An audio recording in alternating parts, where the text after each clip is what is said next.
বাবা তোমার বিয়ে ঠিক করছে, তুমি কিন্তু বিয়ে করবে না, আমি তোমাকে ছেড়ে থাকতে পারবো না। নিলয় বলল, আমাকে ছেড়ে থাকতে হবে না তোমার, আমি তো সব সময় তোমার পাশে আছি, সব সময় তোমার পাশেই থাকবো। আমি বিয়েটা করছি না, কাল বাবাকে বলে দেব, বাবা যেন এই বিয়েটা ক্যান্সেল করে দেয়। ইভা নিলয়ের কথা শুনে খুশি হয়ে গেল।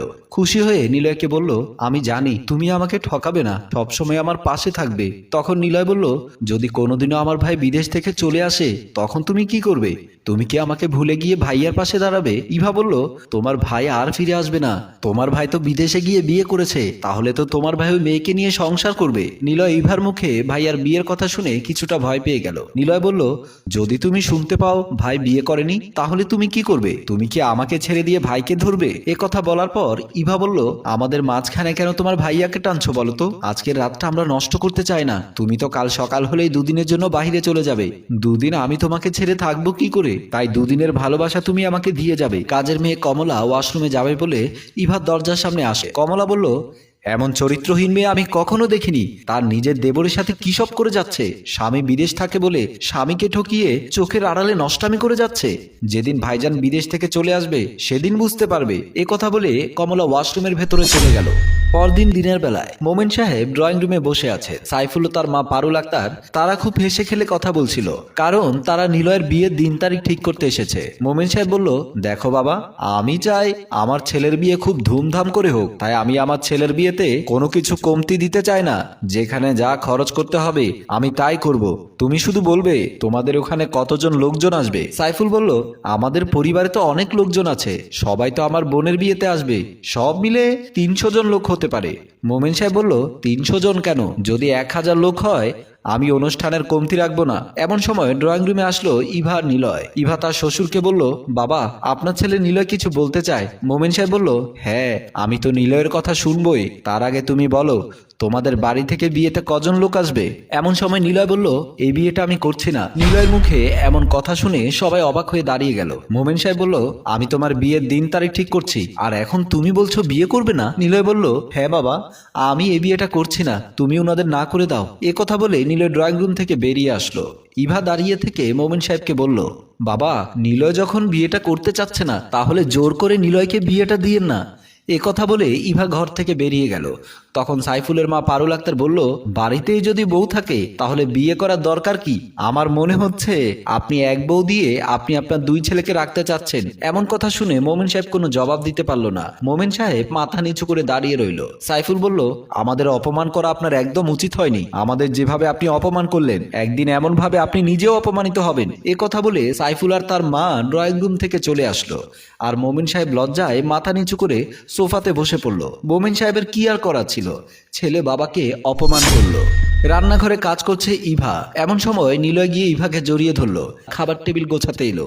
এসে দেখতে পেল নিলয় আর ইভাকে, এদেরকে একটু মান সম্মান নেই। এমন সময় কমলাকে দেখে ফেললো নিলয়। নিলয় আর ইভা ভয় পেয়ে গিয়ে কমলার কাছে চলে আসলো। তারপর নিলয় বলল, তুই কি কিছু দেখতে পেরেছিস? কমলা বলল, আমার যখন চোখ আছে তাহলে তো আমি কিছু দেখতেই পারবো, আর কান যখন আছে তাহলে তো কানে শুনতেই পারবো। আপনারা যা করছেন তা চোখে দেখেছি, আর যা বলেছেন তা কানে শুনেছি। নিলয় পকেট থেকে 1000 টাকা বের করে কমলাকে দিয়ে বলল, আমি তোকে এই টাকাটা দিলাম, তুই কাউকে কিচ্ছু বলিস না, আমি তোকে আরো টাকা দেব। ইভা বলল, আমি যখন শপিং করতে যাব আমি তোর জন্য নতুন নতুন জামা কাপড় কিনে আনবো, তুই শুধু কাউকে কিচ্ছু বলিস না, দরকার পড়লে আমি আমার শ্বশুরকে বলে তোর বেতন বাড়িয়ে দেব।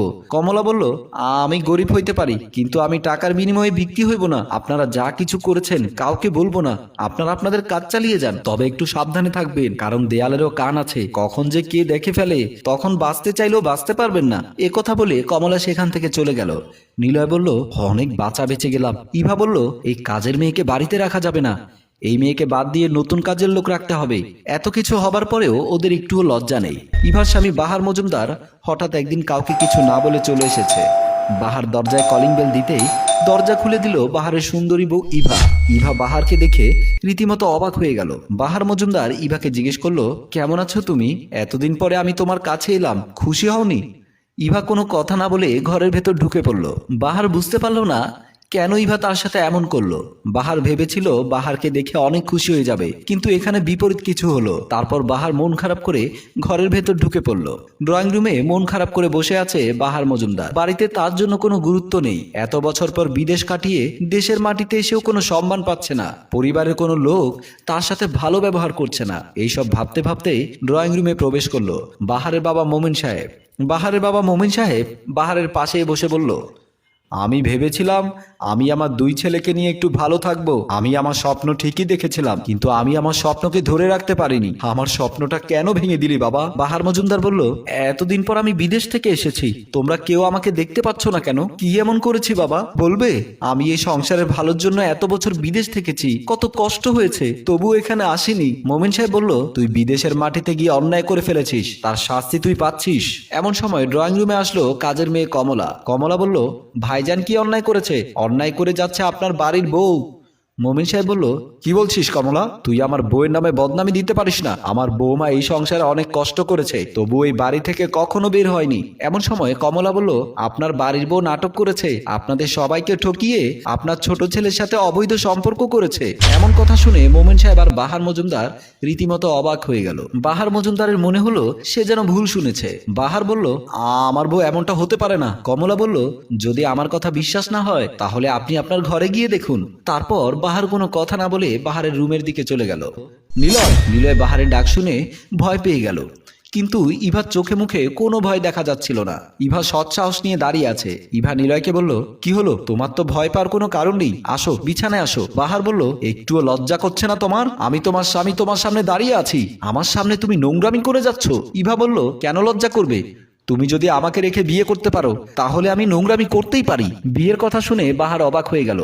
আমি বিয়ে করেছি মানে? আমি কাকে বিয়ে করেছি? নিজের দোষ ঢাকার জন্য তুমি আমাকে দোষী করছো। আমি কাউকে বিয়ে করিনি। ইভা বলল, তুমি বিয়ে করেছো আর তোমার ভাই আমাকে বলেছে। বাহার বলল, নিলয় আমি বিয়ে করেছি? আমি কবে বিয়ে করেছি? কাকে বিয়ে করেছি?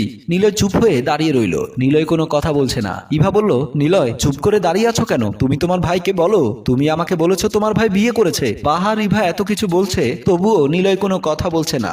বাহারের আর বুঝতে বাকি রইল না নিলয় মিথ্যে কথা বলেছে। বাহার বলল, আমার ভাই হয়ে তুই আমার সংসারটা নষ্ট করলি। ভালোই করেছিস ভাই। আমি আর তোদের মাঝে থাকবো না। যেখানে আমার বউ আমাকে ভরসা করতে পারে না, তার সাথে সংসার করে আমি কি করব? আমি আজই আবার বিদেশ চলে যাব। এই বলে কান্না করতে লাগলো। নিলয় বাহারের ভাই হয়ে বাহারের ক্ষতি করলো। ইভা কি ভুল করেছে পরকিয়া করে? বাহার ইভার সাথে সংসার করবে না, তাহলে কি নিলয় ইভার সাথে সংসার করবে? যদি নিলয় সংসার না করে তাহলে ইভার ভাগ্যে কি হতে পারে? উত্তর আপনারাই দিন। সম্মানিত দর্শক, গল্পটা আপনাদের কেমন লেগেছে? গল্পটি যদি ভালো লেগে থাকে লাইক কমেন্ট শেয়ার করে আমাদের সাথেই থাকুন। ধন্যবাদ।